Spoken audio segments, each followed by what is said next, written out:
Шестиот меѓународен кошаркарски турнир Битола 2016, кој е во организација на кошаркарскиот клуб Младост, годинава успеа да собере неколку кошаркарски легенди на едно место. На отворањето на турнирот присуствуваше Благоја Георгиевски Буштур, кој е освојувач на сребрен медал на Олимписките игри во Монтреал во 1976 година, како член на кошаркарската репрезентација на СФРЈ. Буштур е поранешен наш селектор, тренер на МЗТ Скопје, а во моментот ја обавува функцијата претседател на стручниот совет на Македонската кошаркарска федерација.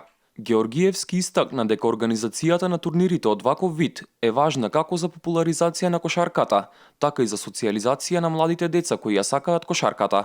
Но сепак, Буштур вели дека големи се разликите во однос на кошарката која што се игра во моментот во Македонија, во однос на онаа од времето кога тој беше активен играч. Разликите се евидентни и оправдани. Оправдани се од причини што во таа бивша Југославија имаше многу повеќе играчи, многу поквалитетни, така да секој надпревар на работнички во Скопје беше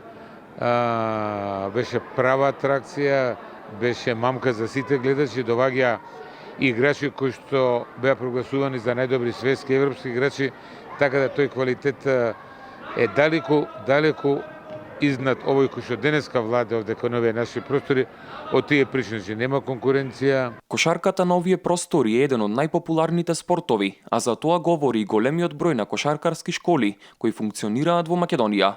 Георгиевски смета дека кошарката на Балканот може да се врати на голема врата и да ги повтори успесите од минатото, но за тоа треба многу труд и работа и не можеме да очекуваме дека истото би се случило уште утре. Сега најосновна задача е што да нашата репутација успее во овој циклус на квалификација за европски шампионат, да го освои првото место и да може да биде учесник 2017, а тој ја возможува да веќе, бидејќи ќе биде на 4 години, значи шампионатот од 2017, наредниот е 2021, така да со пласман на европски шампионат она ќе обезбеди директно учество на шампионатот во 2021 година и од тие причини е многу значен овие квалификации за овој европски шампионат 2017 година.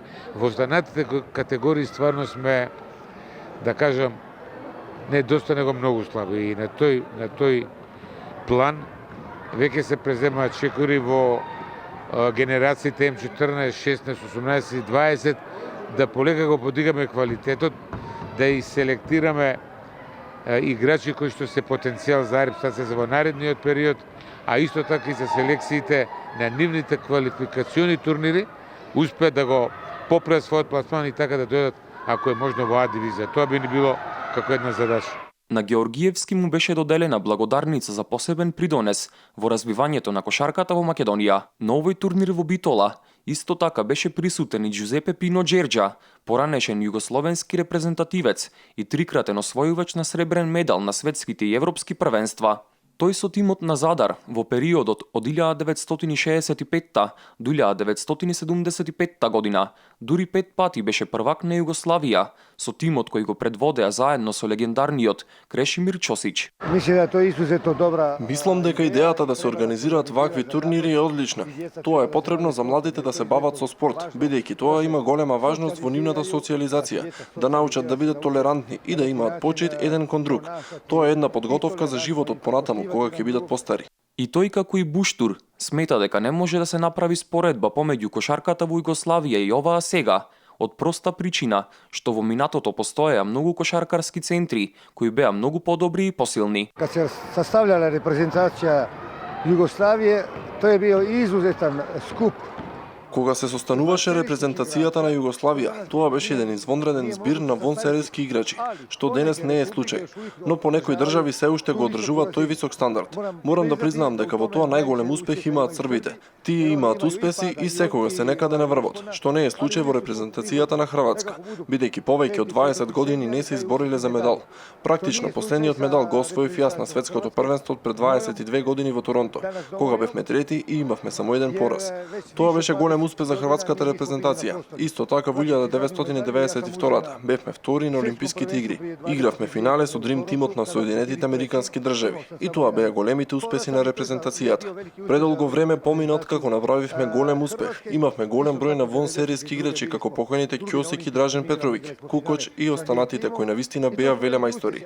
Такви играчи денеска е тешко да се пронајдат. Џерџа посочи дека со вложување на голем труд, репрезентацијата може да се врати на старите патеки.